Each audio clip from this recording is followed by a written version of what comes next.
entre meio a um salário mínimo que recebe. 36%, então a maioria dos nossos estudantes tem entre 1 a 2 salários mínimos, que vai de encontro com o que o Provete falou, né, a renda da população da região. Entre 2 a 3 salários mínimos fica 28% dos estudantes. Entre 13 e 4, 12%. Entre 4 e 5, 8%. Eu não coloquei em valor, porque os anos eram diferentes, né? E o salário mínimo muda todo ano. Então a gente toma como referência R$ 937, tá? 3% recebe entre 5 e 6 salários mínimos. E vamos lá para cima. Não colocou, né? E outro 3% de 7 a 10 salários mínimos, tá? Então esse é o público. Vocês veem que tem bastante.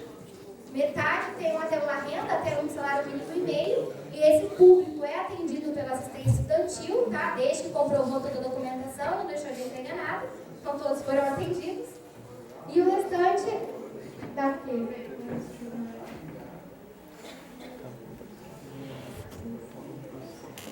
40% dos estudantes têm a renda superior ao salário mínimo e meio. Aí, como eu falei, a referência desses dados está no questionário socioeconômico, que foi executado, elaborado pelo Serviço Social do campus, que é só eu, por enquanto, né? Mas a gente está aqui fazendo o PPP para mostrar que a gente precisa de mais um assistente social para atender, né? Como já pedi, o ano que vem não vamos dar conta de todo mundo. Todas as informações, então, foram autorizadas para a publicação por meio do termo de consentimento livre esclarecido. Todos estão devidamente assinados e arquivados na sessão pedagógica. Se alguém não quer mais que divulgue seus dados, é só comparecer lá que a gente refaz o termo e a gente exclui as informações. Certo? Alguma dúvida quanto a isso? Não? Tranquilo? Posso pedir então novamente?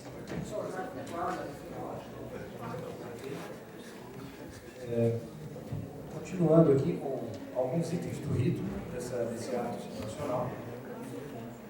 O organograma do campus, para quem não conhece, essa é a estrutura organizacional do campus, né? Tem uma estrutura organizacional da instituição como um todo, onde daí tem conselho, consulta, conselho, todos os órgãos, né, que regem nossa instituição. Mas essa é a estrutura atual, direção geral, gabinete, seção de gestão de pessoas, a direção de planejamento, direção de ensino, pesquisa e extensão, secretaria acadêmica, biblioteca, ali o nosso representante de tecnologia, informação e comunicação, coordenação administrativa, coordenação financeira, contábil, orçamentária, seção de compras e contratos, seção contábil e patrimônio, temos ali a coordenação de ensino, coordenação de pesquisa e extensão, o comitê de pesquisa e extensão do campus, COP, seção estudantil, seção de pedagógica e assuntos estudantis, que no caso a Thaís apresentou, seção de inovação e empreendedorismo, que é o OLAU, que os técnicos nós aqui estão na França, apresentando um trabalho sobre a aplicação de algumas tecnologias na área agropecuária. Né?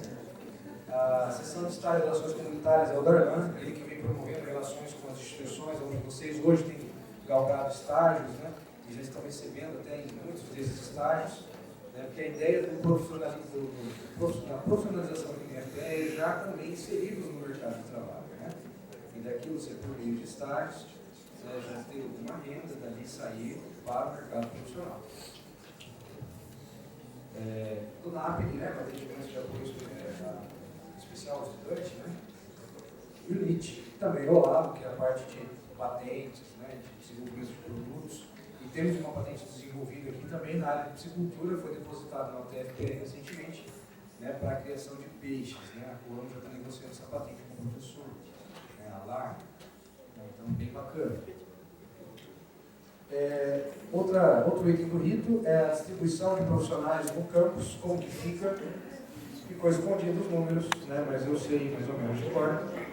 Atualmente nós temos 2 docentes 20 horas, nós temos ali 8. Sumiu o nome.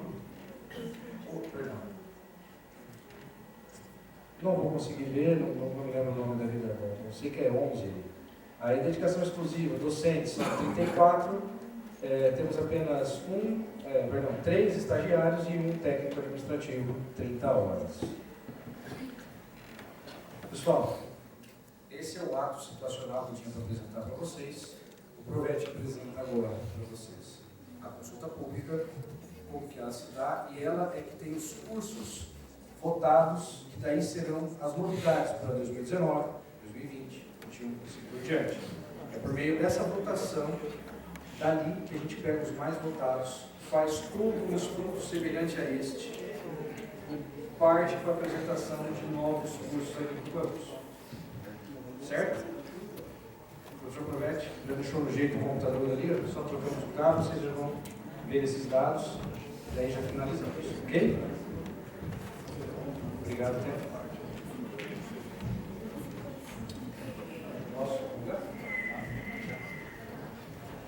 Pessoal, como nós havíamos mencionado e vimos falando ao longo dos últimos 11 meses aproximadamente, a metodologia de escolha de cursos, quando o campus foi instaurado, ela foi muito empírica.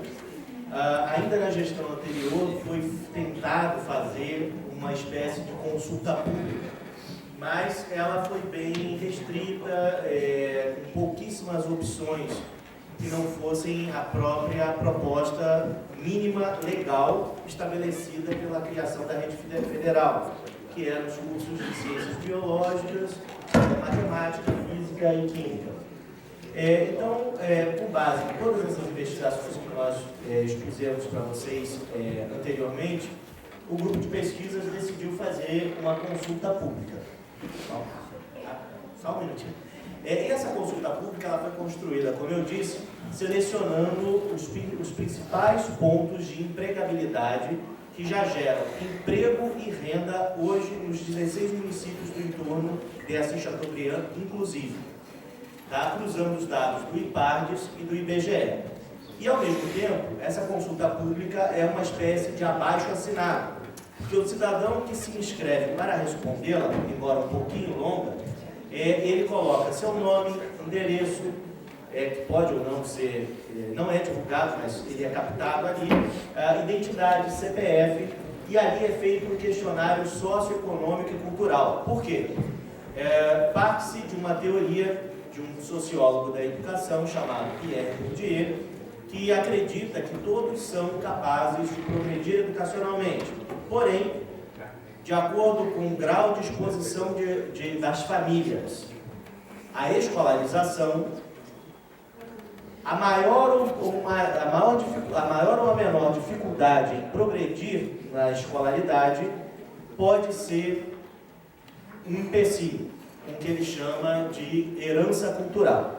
Ou seja, quando as famílias não são expostas à escolarização ao longo de 2 ou 3 gerações, a criança chega à escolarização com uma série de dificuldades em pré-requisitos que a escola não ensina, mas que a escola cobra nas suas práticas de ensino e aprendizagem.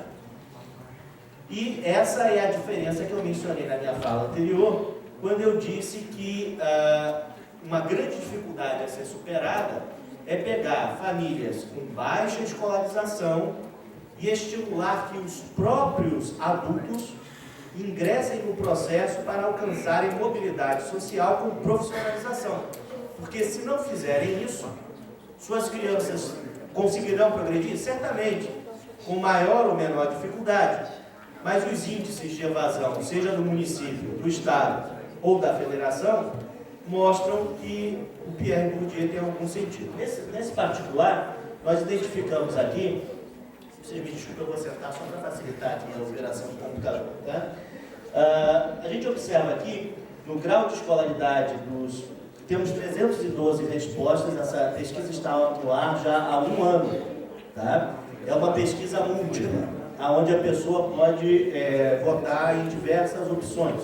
Então, nem sempre os números finais condizerão com o quantitativo de votantes.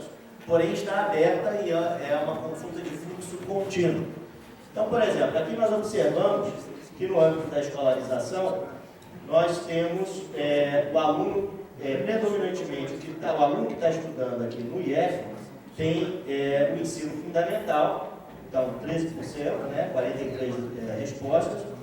Temos o aluno que está cursando ou já adquiriu um curso técnico subsequente, no caso 6,1%.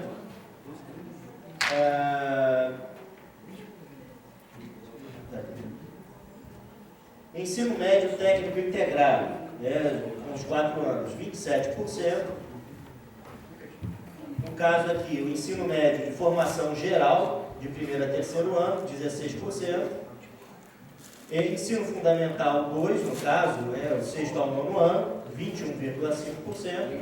E aí, em níveis menores, o ensino fundamental 1, 0,6%, que corresponde aos estudantes que vieram fazer cursos do Pronatec com a gente, né, que, como eu falei, os cursos de formação inicial continuada, ou na rede S agora, o Pronatec, ou rede estadual, eles podem atender cidadãos desde analfabetos até a escolarização máxima.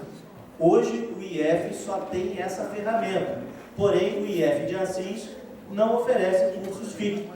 É uma coisa que a nossa administração vem sugerindo que os professores venham desenvolver.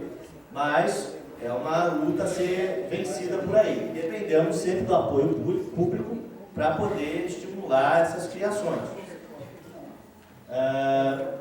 Temos aí os cursos de pós-graduação com estrito sensu mestrado, 3,8. Então esse é o perfil dos alunos, predominantemente do IFPR, que responderam o questionário. Atividade profissional, temos um gráfico aqui. A maioria, bom, não sei o que aconteceu, mas não saiu a tabela. Depois eu passo isso para quem tiver interesse, tá? Quem possui acesso à internet? A maioria dos que responderam o questionário tem acesso à internet, porém é dado do IBGE e do IPARDES que só 25% da população da região inteira tem acesso à internet em casa ou no trabalho. O restante não tem acesso próprio à internet. Então, por exemplo, o IFPR é uma instituição exclusivamente digital. Todos os nossos processos são digitais. Se a pessoa não tem acesso à internet, ela tem dificuldade até de acessar material didático. Então, isso também é um processo de complicação para a pessoa progredir nos estudos ou se interessar na nossa atuação. Se a pessoa conhecia ou não o IFPR antes da aplicação do questionário, como a maioria dos respondentes foram alunos do IFPR, então a maioria disse que conhecia. Inclusive, estou lá para ir até com a professora Marli para nós aplicarmos o questionário no Guimarães, talvez na semana que vem, não tem férias, né? Mas na volta das férias a gente retorna isso aí. Se já visitou as instalações, no caso a maioria sendo aluno, óbvio, né? Não, alguns poucos. E aí a gente começa a ter alguns dados gerenciais importantes. Como que essas pessoas têm acesso à informação?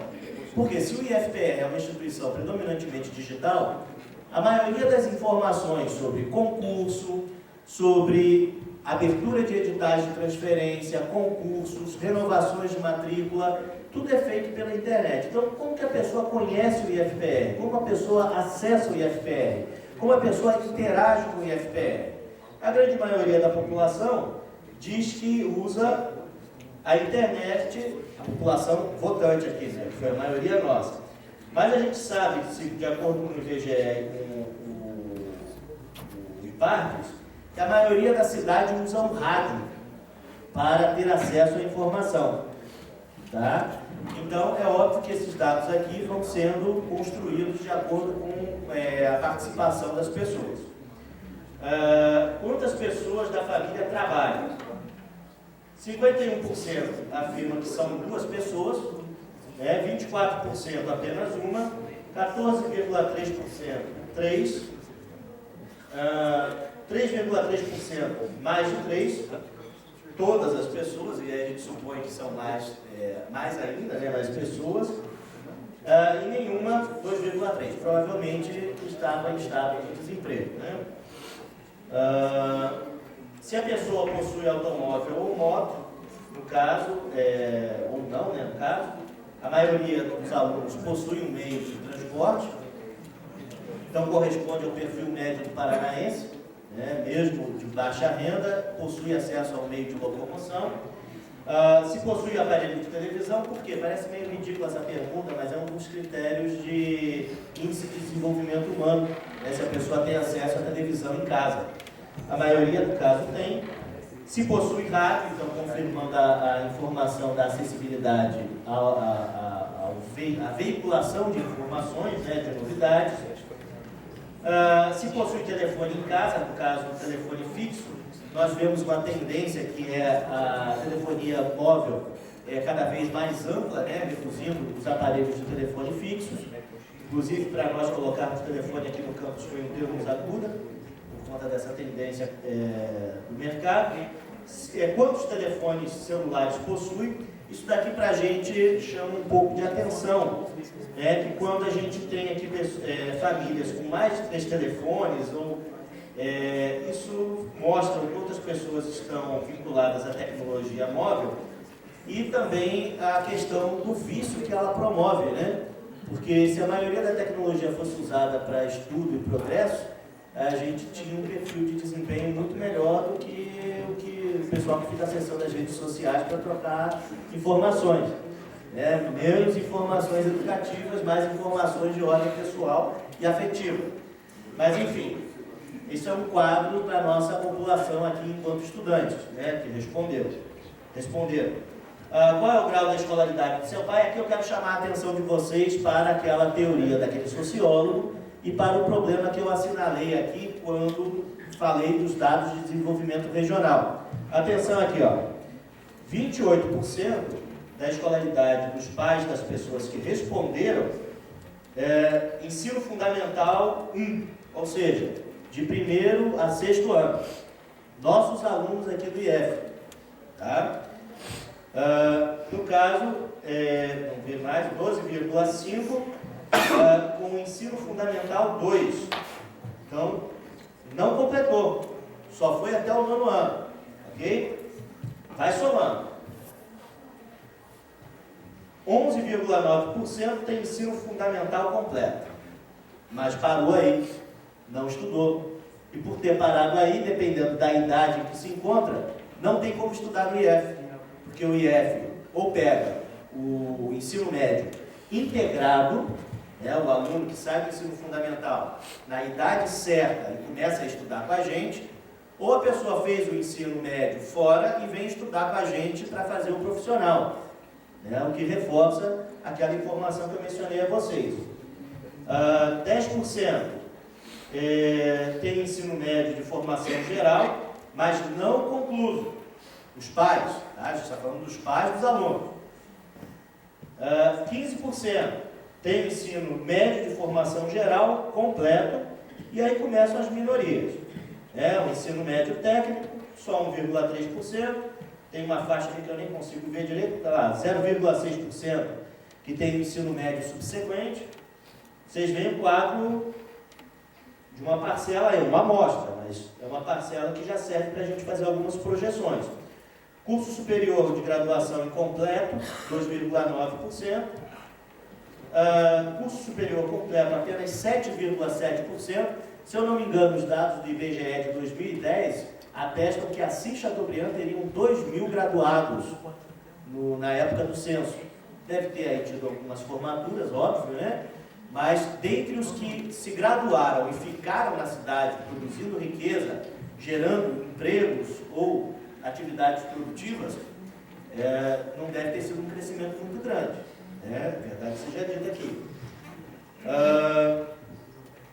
Cursos de especialização, apenas 2,6% dos pais tinham acesso a essa formação, e aí, finalmente, 5,8% seria analfabeto, que entra no rol daquele percentual que não tem ensino fundamental completo.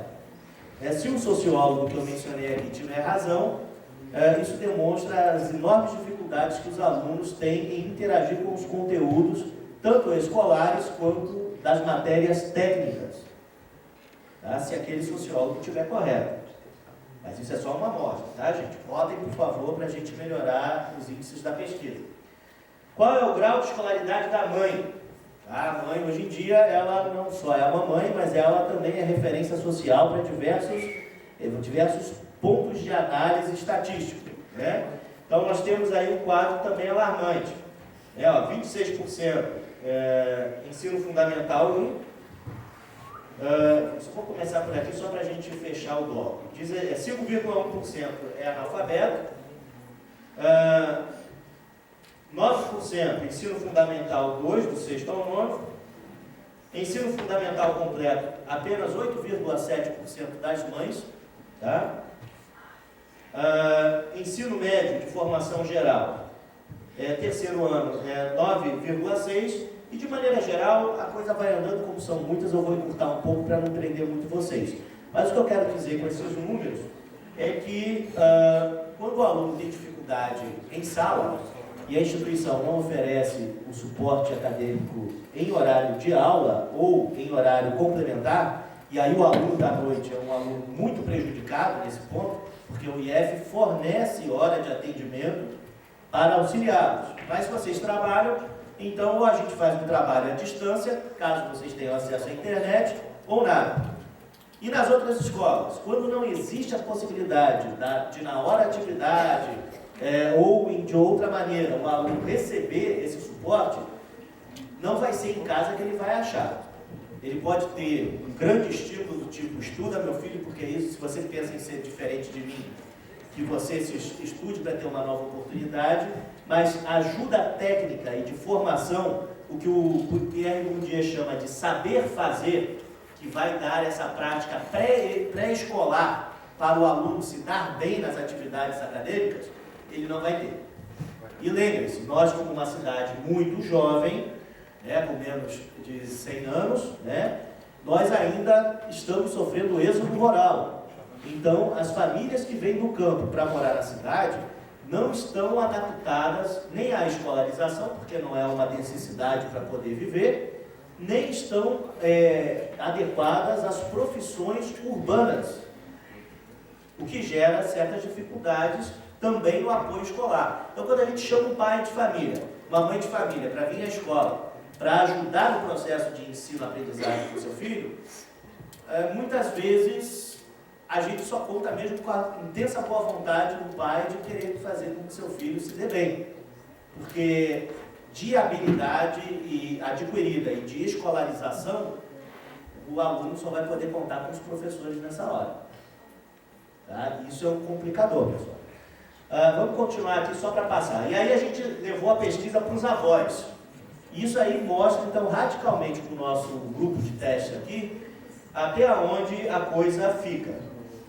Sério, com os avós desse grupo testado, 27,6% é analfabeto. 46%... 46,2% não tem ensino fundamental completo, só tem ensino fundamental 1. Está ali naquela faixa.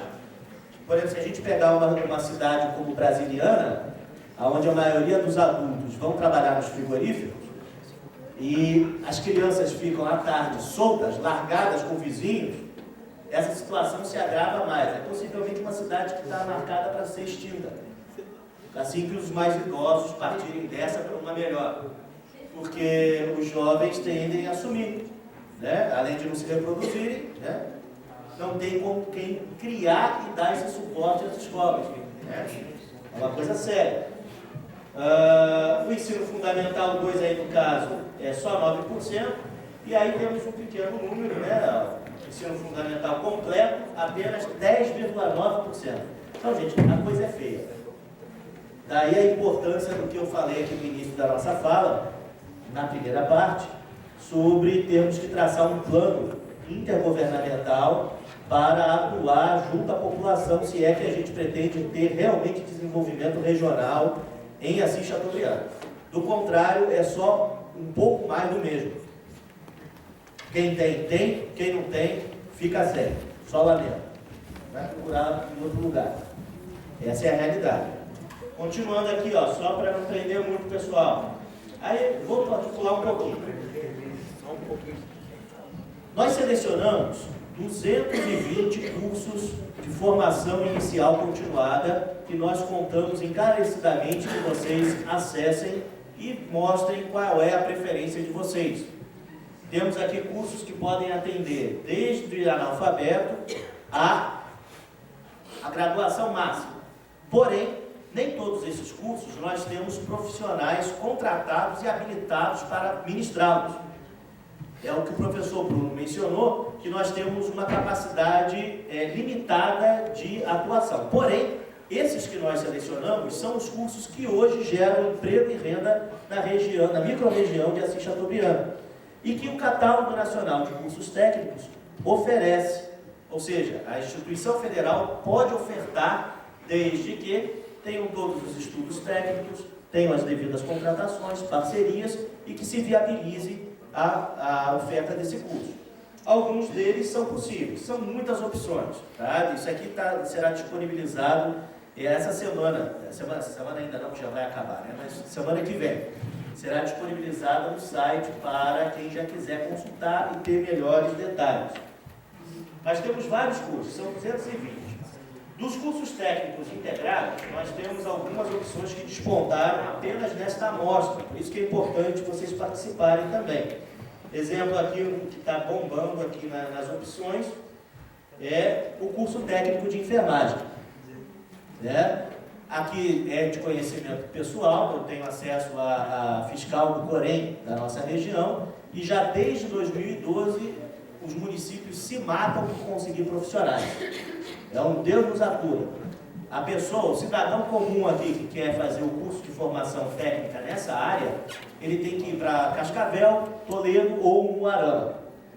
Se submeter a condições quase sub-humanas, porque é no final de semana, porque a maioria trabalha, no final de semana fica ao vento, embaixo do sol, da chuva, do frio, do calor, e tem uma formação, obviamente, deficiente, porque tem que se deslocar para uma outra cidade, ficar nessas condições e ainda ter um bom desempenho mínimo para progredir. Na CETESOP tem técnico de enfermagem?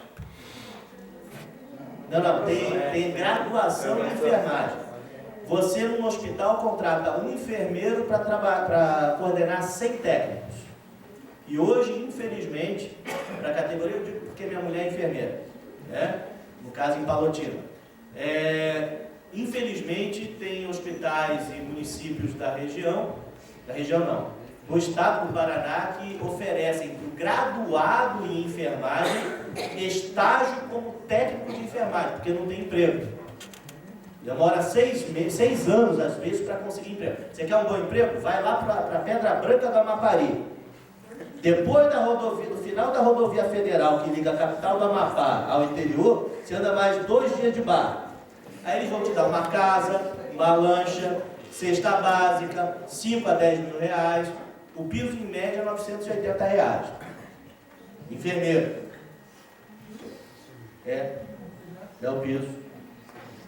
Pode procurar. Quem quiser acessar a internet, procura que você vai ver. Se aumentou alguma coisinha a mais. Mas enfim, temos aqui algumas opções que, inclusive essa de técnica de enfermagem, foi demanda do prefeito Miqueleto, há 2 anos atrás, no primeiro encontro de associações de moradores de Assis Chateaubriand, que ele disse que tem intenção de transformar a associação Miqueleto em hospital regional. Então, ele havia pedido ao então diretor Anderson Sanita que começasse os estudos a respeito desse trabalho. Então, como eu falei aqui, nós demos continuidade àquilo que está no nosso PDI e estamos fazendo a pesquisa para poder ter o aval público sobre o assunto. Mas é uma das opções, tá? 95, cadê? É o técnico em mecânica. 81 é o técnico em química.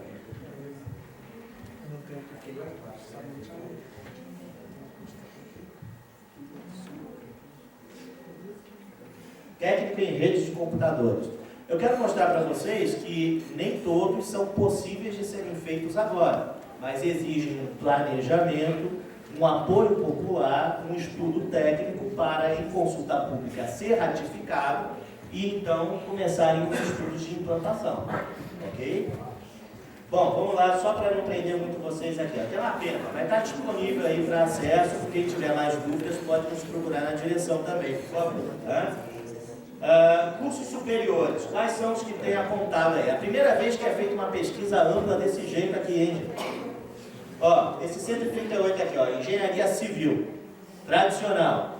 Isso possivelmente foi antes da Lava Jato, né? Porque agora saiu uma reportagem dizendo que tem um monte de engenheiro aí procurando emprego porque as construtoras estão paradas. Mas, enfim, oxalá não venhamos a permanecer nessa crise. Né? Vai depender muito aí dos nossos companheiros que estão atuando na política. 122 aqui, ó, cadê? Direito tradicional. Eu quero chamar a atenção de vocês para os cursos superiores, porque o IF tem uma regra específica, fixada em lei. A prioridade de cursos superiores são licenciatura em matemática, química, física, biologia. Porém, atenção, sob demanda pública, é possível desenvolver a oferta de outros cursos superiores. Então, aqui não vai aparecer, mas tivemos cidadãos que querem medicina. Vai dar para fazer um curso de medicina? Primeira coisa, pessoal, tem que ter hospital com capacidade de fazer estágio. E além disso, equipamentos são tão caros quanto os de engenharia e os médicos, quem trabalha com o governo sabe o que eu estou falando, acham 24 mil reais dinheiro de feira. Então não vai vir trabalhar, não vai ser qualquer um que vai vir trabalhar por 10 mil, que desculpa com o pessoal do Estado, mas é a nossa realidade para quem está com mestrado. E a gente está junto na luta para que haja a melhoria da categoria. Mas é algo que tem que ser levado, como o professor Bruno falou. Nesses estudos, isso tem que ser verificado. Mas existe a possibilidade, a gente não fechou a porta não. Tá? Cadê o 115? É o de agronomia tradicional. Com a abertura dos cursos técnicos de agricultura e agropecuária, nós já teremos previsão de contratação de médico veterinário ou zootecnista e de engenheiro agrônomo. Com isso, engenheiro agrícola. Com isso, nós já teremos no colegiado um patamar mínimo para a programação de uma verticalização para o curso superior. Mas é claro, isso depende de formação de turmas, isso depende do avanço dos colegas e do campus nesse sentido. Tá? É por isso que esse trabalho aqui está sendo feito. Oi? Fala, você.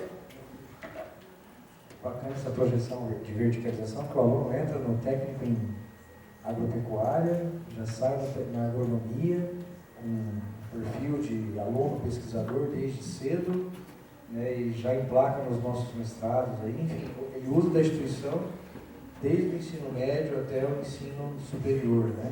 O cara entra aqui e sai daqui 8 anos já graduado. Né? Ou seja, o cara não precisa viajar para grandes centros, tal, tem tudo aqui. Essa é a ideia, pessoal. Vocês percebem, isso aqui é o produto do PPP, vamos dizer assim, por isso que a gente convidou vocês.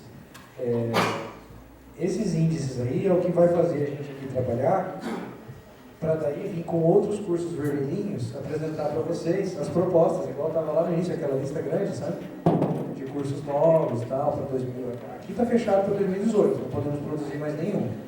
Mas a partir dessa pesquisa mais consolidada para 2019, 2020, estamos aí para produzir outros PPCs, né, novas verticalizações. Bom, rapidinho, pessoal. Dos cursos de especialização, um deles já está operando meio espontâneo, né? Não foi dependente dessa pesquisa, que é o de ensino de matemática e ciências. Mas a população aqui, a pesquisa visava apenas o de especialização em matemática. Tá? Mas temos aqui algumas opções. A mais votada tem sido essa, ó, de educação. E isso seria muito interessante. Havia, na outra gestão, uma tentativa de unir professores do campus Umuarama, Goiôerê, Cascavel e Assis Chateaubriand para ofertar essa especialização. Mas a reitoria vetou, porque isso implicaria em custos de transporte de professores. Então, nós estamos com a proposta de desenvolver esse curso aqui, de especialização em educação. Possivelmente vamos desenvolver em parceria com a CED, Nós já conversamos com a professora Marineide e ela se mostrou interessada. Possivelmente ofertaremos isso aqui em conjunto interinstitucional, porque fica mais barato, né? Assim, é melhor do que puxar o colega no outro campus. Mas é também um projeto para o futuro, possivelmente 2019, nada para agora, tá?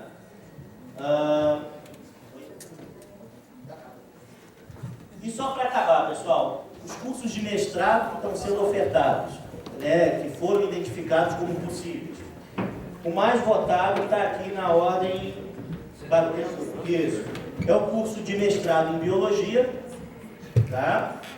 E também o de Psicologia do Ensino e da Aprendizagem, que também tem a ver com a nossa graduação aqui. Eu vou parar por aqui, gente, para não me delongar muito, mas aqui eu quero só mostrar que existe um espaço para você que quer pedir um outro curso ou um outro nível de ensino, você pode sugerir, a sua sugestão será ouvida e computada. Porém, aquelas seriam as prioritárias porque já geram emprego e renda na região. Então, gente, eu agradeço a atenção. O professor pronunciar. Então, é isso. Quem tiver sugestões, por favor, mandem e-mail. Nossos e-mails estão no site do IFPR. A pesquisa estará disponível para consulta mais detalhada a partir da semana que vem. E, por favor, quem não votou ainda, vote e esteja presente na próxima reunião, que já vai ser um outro passo, uma outra discussão. Boa noite a todos e muito obrigado.